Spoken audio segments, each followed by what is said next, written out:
देवर एक ऐसा रिश्ता है जिसे हाग कहा जाता है, लेकिन पाकिस्तान में जॉइंट फैमिली सिस्टम जहाँ देवर और भाभी का रिश्ता बिल्कुल आम है। हर घर में ही भाभी के साथ 2-3 देवर मौजूद होते हैं और ये कोई अनोखी बात भी नहीं है। लेकिन कभी कभी यही रिश्ता हमारी जिंदगी में ऐसा जहर घोल देता है कि जिसके बारे में हम तसव्वुर भी नहीं कर सकते। कुछ ऐसा ही मेरे साथ भी हुआ। मेरे 12 साल देवर ने जो कुछ मेरे साथ किया वो नाकाबिले यकीन था। मैं जो अपने देवर को एक मासूम से बच्चा समझा करती थी, उसकी शरारतों का उसका बचपना कहा करती थी, मेरे उसी देवर ने मुझसे मेरी जिंदगी की सबसे बड़ी खुशी छीन ली थी। कितने ही लम्हे मुझे यकीन नहीं आया था कि एक 12 साल का बच्चा मेरे साथ ऐसा सलूक भी कर सकता है। मैंने तो ये सोचकर उसे सीने से लगाया था कि वो मेरी औलाद है, मगर मुझे क्या मालूम था कि वो मुझे ऐसा जख्म देगा कि मैं सारी जिंदगी याद रखूंगी। मेरा नाम माहीन है। मैंने बीए किया तो एक अच्छे घराने से मेरा रिश्ता आ गया। फैमिली छोटी थी, यही देख कर मेरे माँ बाप ने रिश्ता पक्का कर दिया। रिश्ता पक्का हुआ तो मेरी सास ने मुझे महंगी तरीन सोने की अंगूठी भी पहनाई और बहुत मोहब्बत भी जताई। मेरा 12 साल देवर रिश्ता पक्का होने पर अपनी माँ के साथ आया था। वो तो बड़े लाड से मेरा हाथ पकड़ कर बैठ गया और फिर बहुत देर तक मुझसे बातें करता रहा। मुझे एहसास हुआ कि वो बहुत ही मासूम है। जाते जाते उसने मेरे हाथ में एक पर्ची दी और मैं ये देख कर चौंकी कि उस पर एक फोन नंबर लिखा था। वो कहने लगा कि रात को फोन करेगा। ये कहकर वो तो चला गया, लेकिन मैं कश्मकश में पड़ गई कि मुझे फोन करना चाहिए या फिर नहीं। और फिर बहुत सोचने समझने के बाद जब मैंने फोन मिलाया तो दूसरी तरफ से मुझे अपनी देवर की खिलखिलाती आवाज सुनाई थी। वो कहने लगा, मुझे यकीन था कि आप जरूर फोन करेंगे, लेकिन ये नंबर एहतशाम भाई का नहीं है बल्कि मेरा है। मैं आपसे बात करना चाहता था। और फिर काफी देर तक वो मुझसे मजे मजे की बातें करता रहा और मैं भी उसकी बातें खूब इंजॉय करती रही। और फिर कोई घंटे बाद जाकर उसने फोन एहतशाम को पकड़ा दिया और कहने लगा कि अब आप भाई से बात करें। मैं एकदम ही शर्मिंदा हो गई कि पता नहीं एहतशाम मेरे बारे में क्या सोचेंगे। लेकिन फिर उन्होंने बताया कि उन्होंने ही उसामा के जरिए मुझे अपना नंबर भिजवाया था। मेरी उनसे काफी देर बातचीत हुई और मुझे एहसास हो गया कि मेरी जिंदगी में शामिल होने वाला शख्स एक बहुत ही खूबसूरत इंसान है। शादी में 2 महीने थे और इन 2 महीनों में मेरी कई दफा एहतशाम और उसामा दोनों से ही बात हुई थी। दोनों भाई मिजाज में एक दूसरे के बिल्कुल बरअक्स थे। उसामा बहुत ही चुलबुला और शरारती था, जबकि एहतशाम काफी संजीदा मिजाज थे। एहतशाम फोन पर बात शुरू करते तो ज्यादा देर बात न कर पाते। कुछ देर बाद उनकी बातें खत्म हो जाती, जबकि उसामा फोन पकड़ता तो रखने का नाम ही नहीं लेता। वो एक बहुत ही प्यारा बच्चा था। देखते ही देखते मेरी शादी का दिन आ गया। बहुत ही धूमधाम से मेरे वालिदैन ने मेरी शादी की थी और जब मैं रुखसत होकर अपने ससुराल पहुंची तो मेरा देवर उसामा उस वक्त सिर्फ 12 साल का था। घर का छोटा बच्चा होने की वजह से ना सिर्फ सबका लाडला था, बल्कि उसकी शरारतें ही इतनी प्यारी होती थी तो सभी उसे बहुत ज्यादा मोहब्बत किया करते थे। शादी की रात मेरे शोहर से पहले वो मेरे कमरे में आ गया था और आते ही बड़ी शान से बिस्तर पर बैठ के मुझसे कहने लगा कि एक दिन मेरी भी बिल्कुल आपके जैसी दुल्हन आएगी। उसकी बात सुनकर वह खिलखिला कर हंस पड़ती। मुझे हंसता हुआ देख कर कहने लगा, आप तो बहुत ही खूबसूरत है। ये कहते हुए उसने मेरे गालों पर प्यार किया और फिर भागता हुआ कमरे से बाहर निकल गया। उसकी इस हरकत पर जहां मैं शर्मिंदा हुई, वहीं मुझे उसकी शरारत पर हंसी भी आ गई। उसामा के जाने के बाद एहतशाम कमरे में दाखिल हुए तो मुझे हंसता हुआ देखकर कहने लगे, उसामा ऐसा ही है, हर किसी की जिंदगी में खुशियां भर देता है। दरअसल वो बहुत मासूम है, इसीलिए उसकी हर शरारत अच्छी लगती है। एहतशाम की बात पर मैंने मुस्कुराकर उनकी तरफ देखा तो वो कहने लगी कि उसामा ठीक ही कहकर कहा कि तुम वाकई बहुत खूबसूरत।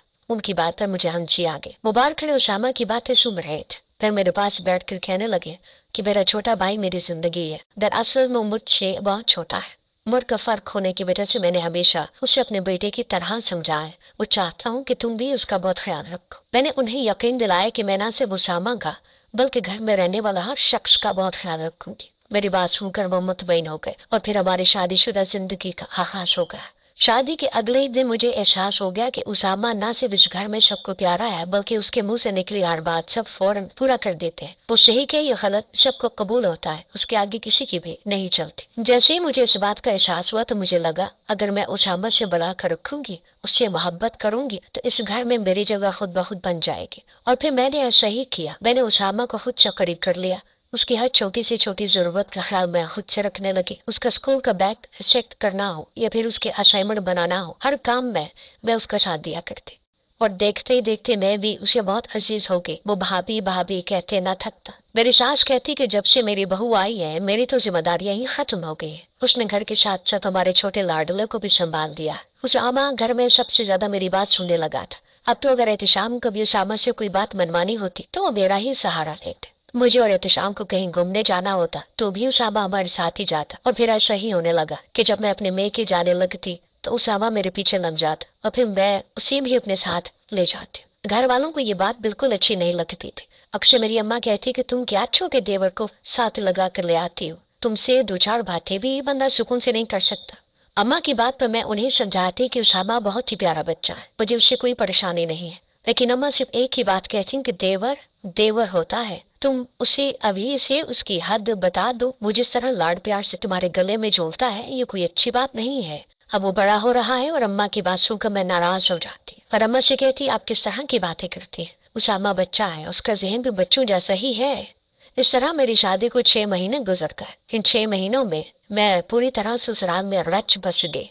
और फिर एक दिन मेरे शोहर दफ्तर से लौटे तो उन्होंने ऐसी खबर सुनाई कि जिसे सुनकर मेरी जान निखर गई। वो कहने लगे उनकी नौकरी छूट गई है। बहुत ज्यादा परेशान थे, रो रहे थे। मैंने बड़ी मोहब्बत से उन्हें तसल्ली दी और समझाया कि सब कुछ ठीक हो जाएगा। और फिर वो कहने लगे कि अम्मा या घर में किसी को ना बताना कि मेरी नौकरी छूट गई है, वो लोग बहुत परेशान हो जाएंगे। मैं जल्द ही दूसरी नौकरी का बंदोबस्त कर लूंगा। मैंने एहतशाम से वादा कर लिया कि मैं किसी को कुछ नहीं बताऊंगी और वो फिर दूसरी नौकरी की तलाश करने लगे। एक दफ्तर से दूसरे दफ्तर धक्के खाते और शाम को थके हारे घर आते। इतने में उसामा के स्कूल में पिकनिक का प्लान हो गया। उसे पिकनिक पर जाने के लिए 2000 रुपयों की जरूरत थी, लेकिन एहतशाम के पास पैसे नहीं थे, इसीलिए उन्होंने साफ इनकार कर दिया और कहने लगे इस दफा ना जाओ, मैं खुद तुम्हें किसी अच्छी जगह ले जाऊंगा। ये सुनकर वो बहुत रोया और अपने कमरे में जाकर बंद हो गया। एहतशाम की बात पर अम्मा भी उनसे खफा हो गई क्योंकि वो भी नहीं जानती थी कि एहतशाम के पास नौकरी नहीं है। इस सारे मामले को देखते हुए मैंने एहतशाम से कहा कि उसामा बच्चा है, उसे आपके जाती मामलात का कुछ इल्म नहीं है। आपने हमेशा उसकी हर बात मानी है, इसीलिए अब आपका इनकार उससे बर्दाश्त नहीं होगा। मैंने अपने पर्स में से पैसे निकाल कर उसामा को दिए और उनसे कहा कि ये पैसे आप उसामा को दे दे। एहतशाम ने मेरी तरफ देखा और कहने लगे ये तो कमेटी के पैसे है ना। मैंने उन्हें यकीन दिलाया कि कमेटी मैं भर दूंगी, आप बस उसामा की ख्वाहिश पूरी कर दे। मेरी बात सुनकर वो मुझे गले लगाने लगे, कहने लगे कि जो तुम्हारा हुक्म होगा वैसा ही होगा। उसी वक्त उसामा कमरे में दाखिल हुआ था और उसने हम दोनों को गले लगे देख लिया था। बशर्मिंदा होकर पीछे हटी और मुंह फेर लिया। उसामा बच्चा था लेकिन फिर भी मुझे बड़ी शर्म आई थी। एहतशाम भी घबरा कर पीछे हटे। उसामा बड़ी गहरी नजरों से हम दोनों का जायजा ले रहा था। एहतशाम ने उसामा को देखा तो कहने लगे मैं तुम्हारे पास ही आ रहा था, तुम्हें पिकनिक पर जाना है ना, तुम चले जाओ। ये कहकर एहतशाम ने पैसे उसामा की तरफ बढ़ाए, लेकिन उसने पैसे ना लिए। उसके हाथ में एक पेपर था, उसने उसके 4 टुकड़े किए और एहतशाम के सामने रख कर कहने लगे ये इजाजतनामा स्कूल से मिला था, ये मैंने फाड़ दिया है, अब मुझे नहीं जाना। वह हमारे कमरे से निकल कर चला गया था।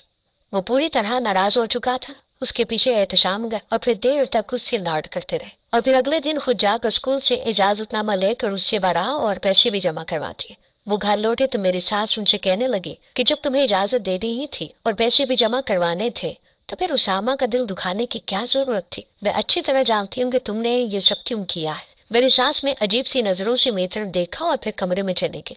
मेरा दिल धक से रह गया। मुझे समझ आ गया था कि वो मुझे कसूरवार समझ रही है, जो कि मेरी कोई गलती नहीं थी। मैंने परेशानी से एहतशाम की तरफ देखा तो वो कहने लगे तुम फिक्र ना करो, मेरी नौकरी का मसला हल हो तो अम्मा और उसामा को मैं खुद संभाल लूंगी। उसामा स्कूल से आया तो बहुत खुश था क्योंकि अगले दिन उसे पिकनिक पर जाना था।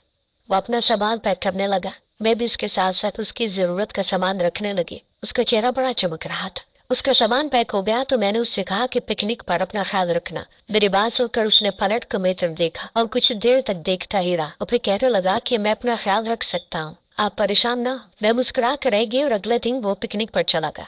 मैंने कमेटी के पैसों से उसे पिकनिक पर तो भेज दिया था, लेकिन अब मुझे कमेटी के पैसे भरने थे। बहुत सोचने के बाद मैंने अपने सास से इजाजत और बाजार के लिए निकल गई। मेरे पास वाहिद हल यही था कि मैं अपनी कोई चीज फरोख्त कर दूं